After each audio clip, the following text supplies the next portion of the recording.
In earlier video, you got to know that you need to understand the company for which you are going to apply. Once you do this, you have clear and concise understanding of the company which you're going to apply. So if you stand in front of them and you tell about them and they aggregate their information from your end, they'll find you curious and they'll find you passionate about their company, and your chances of getting selection will enhance by 100%.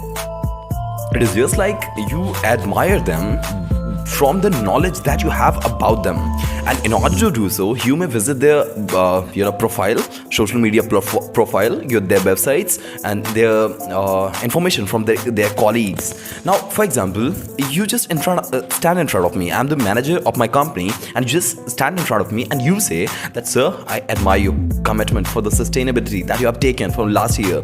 I've seen on internet and news that your recent initiatives have reduced the carbon emission by 20%, and that's mind-blowing, sir. And that makes me feel like I can be a good candidate here. I can learn so much under your supervision, and I can utilize my capability under your supervision. If you say something like this, it's like, firstly, you told the goodness of mine, and then you told the goodness of yours.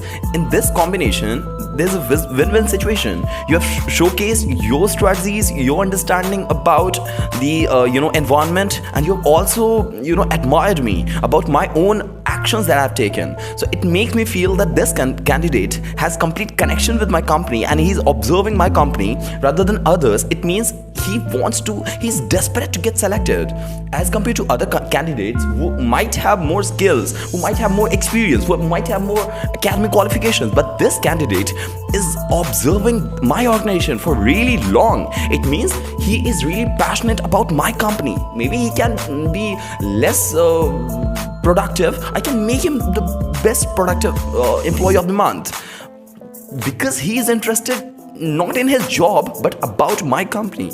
So in case he arrives here, there can be a transformation. So observing this, you might get selected.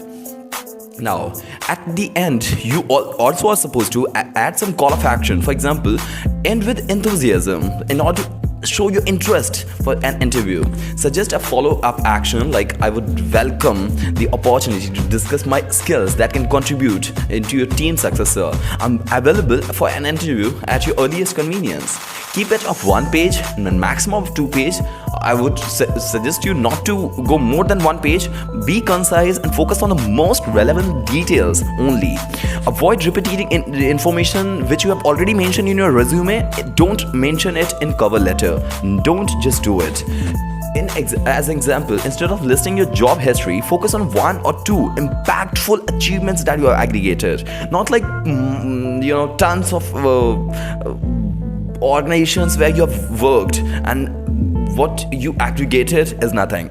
You shouldn't focus on that. Just 1 or 2 organizations, but your skills, your understanding of that organization, your work capability in that organization should actually result your passion for the work that you're going to possess, the work that you're going to carry forward.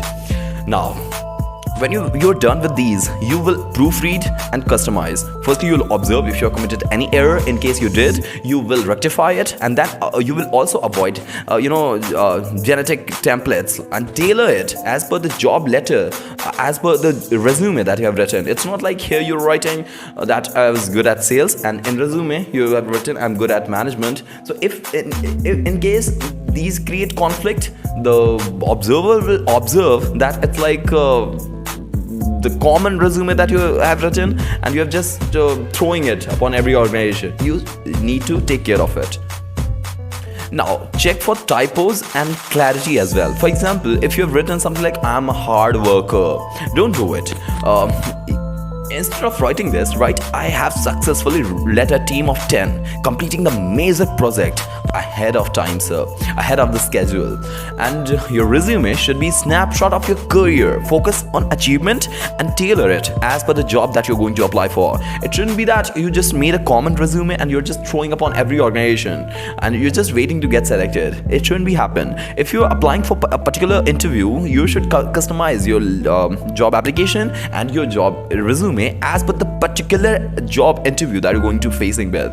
Your cover letter is your opportunity to tell a story, build your connection, and explain why you are perfect fit for it. Why not other? Together, you should create a compelling narrative that can make you get noticed. And who knows, you are the best candidate since you're so serious and watching this video till the end. Now that was sufficient for today. In these 3 videos, accumulately you got to know that how you can be a good candidate for the particular job interview that you're going to be facing with. First, resume. Second, your cover letter. And third, the perfection of these both. Okay, see you in the next one with new topic, with new understanding of new skills, new possibilities. See you in the next one. Take care of yourself. See you. That's it.